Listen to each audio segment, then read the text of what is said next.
लखनऊ नगर निगम के मुख्य कर निर्धारण अधिकारी अशोक कुमार सिंह का तबादला नगर निगम अलीगढ़ हो गया है, जिसके उपरांत बनारस में तैनात पीके मिश्रा को लखनऊ नगर निगम का मुख्य कर निर्धारण अधिकारी बनाया गया है। आपको बता दें, लखनऊ नगर निगम के मुख्य कर निर्धारण अधिकारी पीके मिश्रा ने बीते दिनों कार्यभार भी ग्रहण कर लिया है। मुख्य कर निर्धारण अधिकारी पीके मिश्रा ने सूचना इंडिया न्यूज चैनल के राज्य संवाददाता मनीष मिश्रा से खास बातचीत की है। बातचीत के दौरान मुख्य कर निर्धारण अधिकारी पीके मिश्रा ने राजस्व को 500 करोड़ पहुंचाने का व महापौर सुषमा खरकवाल के आदेश को पूरा करने का आश्वासन भी दिया है। नगर निगम लखनऊ के मुख्य कर निर्धारण अधिकारी के रूप में पीके मिश्रा जी ने कल पदभार ग्रहण किया है।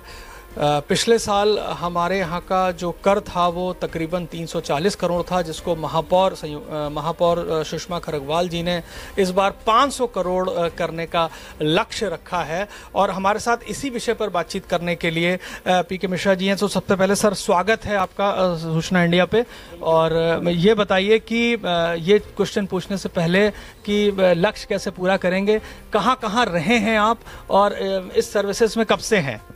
देखिए, मैं इस सेवा में 1996 से हूँ और पहले मैं कानपुर नगर निगम में था, मथुरा में था, फिर प्रयाग में था। प्रयाग के बाद फिर मैं लखनऊ निदेशालय में था, फिर वाराणसी में था। वाराणसी के बाद पुनः प्रयाग में मेरी पोस्टिंग हुई, प्रयाग से फिर वाराणसी में, और इस समय मैं वाराणसी से यहाँ लखनऊ में मेरी पोस्टिंग हुई है। तो सर, ये जो हम महापौर हैं उन्होंने 500 करोड़ का लक्ष्य लखनऊ के लिए रखा है, कैसे इसको पूरा करेंगे? बिल्कुल, माननीय महापौर जी ने जो लक्ष्य रखा है उसको हम लोग पूरा करने का पूर्ण प्रयास करेंगे। हमारे बहुत से बकायेदार हैं, सबसे पहले हम बकायेदारों की लिस्ट लेंगे। छूटे हुए भवन हमारे बहुत से होंगे जो कि टैक्स दायरे के बाहर होंगे, उनको हम टैक्स नेट में लेंगे। बहुत से अधोमूल्यांकित भवन होंगे, उनको कवर करेंगे। तो इन सारी विधाओं से हम जरूर माननीय महापौर जी द्वारा जो लक्ष्य दिया गया है उसको पूरा करने का प्रयास करेंगे। वहीं मुख्य कर निर्धारण अधिकारी पीके मिश्रा ने बताया कि हम जल्द ही लखनऊ नगर निगम में सिंगल विंडो सिस्टम लागू करेंगे। ये बताइए, जीआईएस सर्वे यहाँ पर हुआ था जिसमें बहुत सारे लोगों को तकलीफें हुई, उनका कर बहुत ज़्यादा बढ़ गया, उसके बार बार कार्यालय पे लोगों को चक्कर लगाने पड़ते हैं। तो क्या कुछ ऐसा सिंगल विंडो सिस्टम है जिसको हम लागू कर पाएंगे? देखिए, जीआईएस के द्वारा जो स्थलीय सर्वेक्षण उनकी एजेंसी के लोग करते हैं और डाटा कलेक्ट होता है, निसंदेह संभावना रहती है कि उसमें कुछ त्रुटियाँ रह गई हों, क्योंकि भवन स्वामी उस समय सारी सूचनाएं न दिए हों। जीआईएस के आधार पर अगर जो असेसमेंट किया जाता है तो भवन स्वामी स्वतंत्र है, उसमें अपनी आपत्ति दे दे। आपत्ति के बाद उसको उसके समक्ष, उसकी उपस्थिति में भवन का मेजरमेंट करवा करके, स्थलीय निरीक्षण करवा करके उसकी समस्याएं और उसकी आपत्तियों का त्वरित निराकरण किया जाएगा। इसमें कोई संदेह नहीं, जो सही टैक्स होगा वही लिया जाएगा।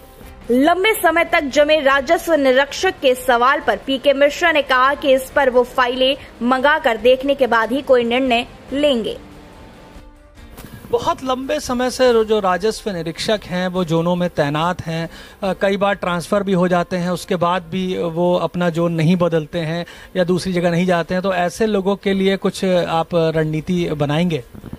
संबंध में देख करके, सारी स्थितियों को देखते हुए नगर आयुक्त सर से वार्ता करके जरूर इस संबंध में कुछ किया जाएगा। अगर उनके विरुद्ध शिकायतें हैं या बहुत दिन तक रहने के कारण कोई असंतुष्टि है पब्लिक में या उनके खिलाफ शिकायत है, तो जरूर उनको वहां से हटाने का प्रयास किया जाएगा नगर आयुक्त के संज्ञान में लाते हुए। बता दें, भ्रष्टाचार के मुद्दे पर बात करते हुए पीके मिश्रा ने बताया कि किसी भी तरह की लापरवाही बर्दाश्त नहीं की जाएगी। जनता को किसी भी तरह की कर से रिलेटेड कोई भी समस्या हो तो वो हेल्पलाइन नंबर या उनसे मदद ले सकते हैं। कई बार जो हमारा नगर निगम है वो भ्रष्टाचार उसमें कई बार दिखाई देता है, तो कर के भी जो डिपार्टमेंट्स हैं वहाँ पर भी ये दिखता है। तो क्या आप इसको रोकने के लिए कोई ऐसी रणनीति तैयार कर रहे हैं? नहीं, बिल्कुल इस तरह की शिकायतें आती है या राजस्व निरीक्षक के विरुद्ध इस तरह की शिकायत आ रही है तो उसके खिलाफ निसंदेह कड़ी से कड़ी कार्रवाई की जाएगी। दूसरी बात यह है कि हम तो ये सामान्य जनमानस से अपील करेंगे कि किसी भी तरह के प्रलोभन, किसी भी उसको कोई ऑफर भी करता है तो उसको देने के बजाय यहाँ पर अपनी बात को रखें और उनका सेल्फ असेसमेंट, अपना सेल्फ भवन का पूरा डिटेल दें। उनको यहाँ से पूरा सहयोग किया जाएगा। बजाय किसी को किसी तरह की धनराशि देने की या कोई मांगता है तो जोन स्तर पर, मुख्यालय स्तर पर बताएं। इससे बिल्कुल वंचित रहते हुए ईमानदारी से उनका सहयोग करके उन पर टैक्स लगाया जाएगा और लिया जाएगा। लखनऊ शहर में अवैध जो होल्डिंग्स हैं, यूनिपोल भी कह सकते हैं, अभी एक कान्हा स्टेडियम के पास एक यूनिपोल गिर गया था जिसमें एक माँ और बेटी जो थी उसकी डेथ हो गई थी, आपका कार्यकाल नहीं था वो, तो इस तरह के जो अवैध जो बोर्ड होल्डिंग्स, बोर्ड यूनिपोल्स हैं, उसके लिए कुछ आप कार्य करेंगे? देखिए, बिल्कुल हम मंगाएंगे, देखेंगे कि यूनिपोल कितने लगे हैं, कहाँ लगे हैं, कब के लगे हैं, किसके द्वारा लगाया गया। अगर वो नगर निगम के हैं तो जरूर इंजीनियरिंग विभाग से एक बार उनका परीक्षण करा लिया जाएगा। उनमें कोई मरम्मत अगर होने लायक है या मजबूती में कोई वो है तो निसंदेह इसको पहले उनको पुष्ट किया जाएगा, मजबूत किया जाएगा, और समय समय पर उनकी रिपेयरिंग और मरम्मत होती रहेगी, इस बात का ध्यान दिया जाएगा, जिससे किसी भी तरह की जनहानि न होने पाए। बिल्कुल देखा जाएगा इसको। तो ये थे पीके मिश्रा जी, जिनका साफ तौर पर कहना है कि जो भ्रष्टाचार है उसको कतई भी बर्दाश्त नहीं किया जाएगा, और कहीं भी अगर भ्रष्टाचार से संबंधित कोई भी दिक्कत किसी भी लखनऊ वासी को होती है तो वो जोन स्तर पर, उनके स्वयं के स्तर पर भी आकर शिकायत कर सकते हैं। उनके जो भी उनकी समस्याएं हैं उसको तत्काल प्रभाव से दूर किया जाएगा।